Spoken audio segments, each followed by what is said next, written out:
जहीर। मैं शिवम सिंह यादव आपका स्वागत करता हूं आपके अपने यूट्यूब चैनल केडेस अकेडमी में। दोस्तों, हम लोग पहले वीडियो में मॉडल्स के कंसेप्ट को जाने, उसके बाद मैंने एक मॉडल्स लेकर सूट के बारे में पढ़ाया। सूट से रिलेटेड जो भी कंडीशन होता है मैंने एक एक करके पढ़ाने की कोशिश की है, जिसमें हमने सूट का कंडीशन देखा है, शुड हैव का प्रयोग देखा है। अब आज हम लोग देखेंगे यूज ऑफ शुड बी के बारे में।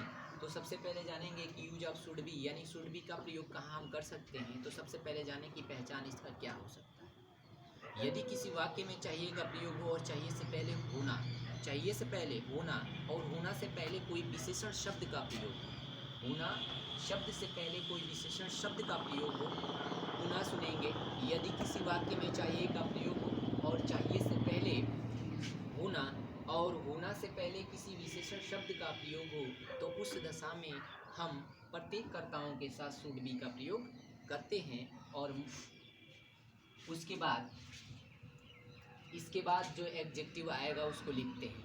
मतलब कि हमने पहचान जाना कि शुड बी यानी कि शुड बी का पहचान ये हुआ कि यदि किसी वाक्य में चाहिए का प्रयोग हो, चाहिए से पहले होना, होना से पहले कोई विशेषण शब्द हो, तो उस कंडीशन में हम प्रत्येक कर्ताओं के साथ शुड बी का प्रयोग करते हैं। आइए देखते हैं इसका स्ट्रक्चर यानी बनाने का नियम क्या हो सकता है, यानी रूल के बारे में हम बात करें तो होता है सबसे पहले subject,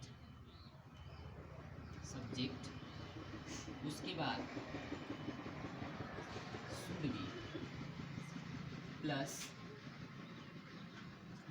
adjective plus dot dot dot, यानी कि हम सब्जेक्ट उसके बाद शुड बी प्लस एडजेक्टिव, ये इसका स्ट्रक्चर रहा। एग्जाम्पल इसका समझेंगे तो एग्जाम्पल होता है उसे ईमानदार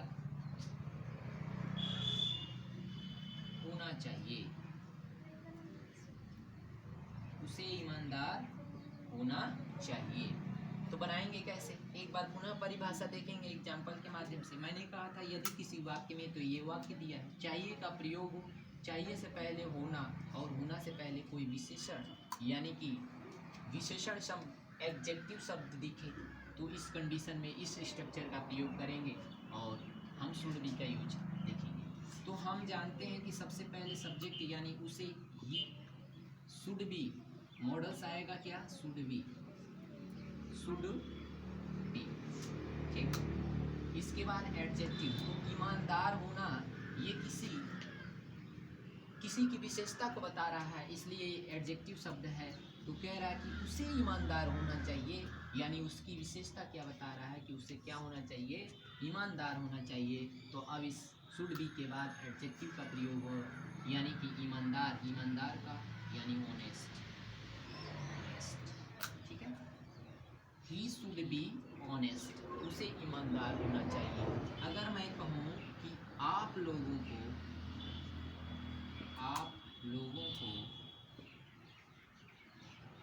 बुद्धिमान होना चाहिए,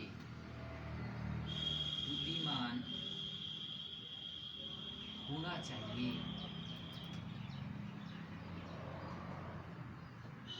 तो इस चाहिए से पहले होना, होना से पहले बुद्धिमान एक विशेषण शब्द है, तो इसको बनाएंगे सबसे पहले कर्ता यानी यू, उसके बाद शुड बी, उसके बाद एडजेक्टिव आएगा, तो एडजेक्टिव बुद्धिमान यानी कि vice, you should be vice, यानी कि आप लोगों को बुद्धिमान होना चाहिए, यू शुड बी वाइस। अगर मैं कहूँ अगला एग्जाम्पल मैं अगर कहूँ जैसे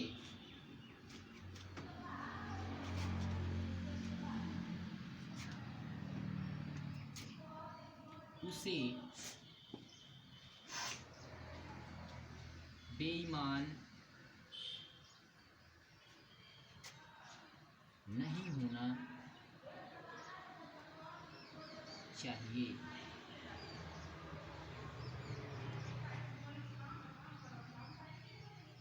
ठीक है। तो ही सब्जेक्ट, उसके बाद शुड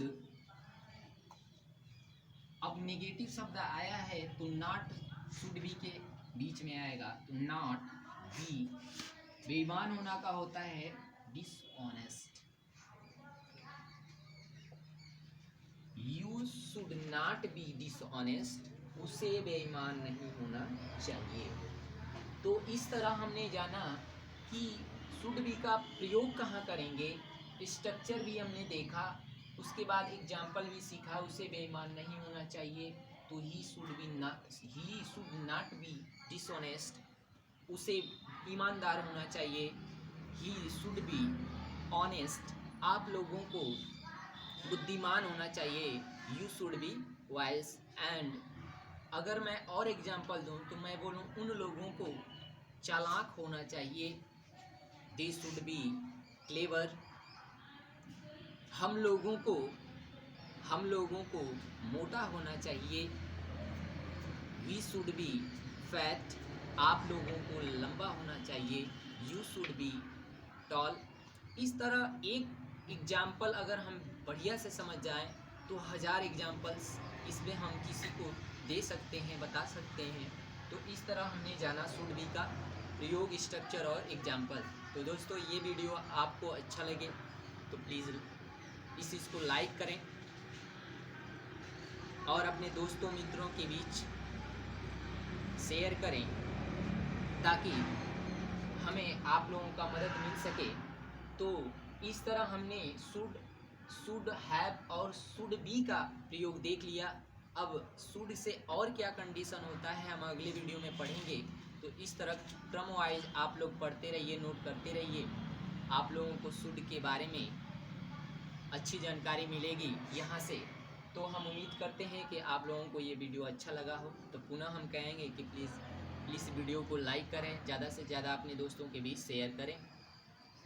धन्यवाद।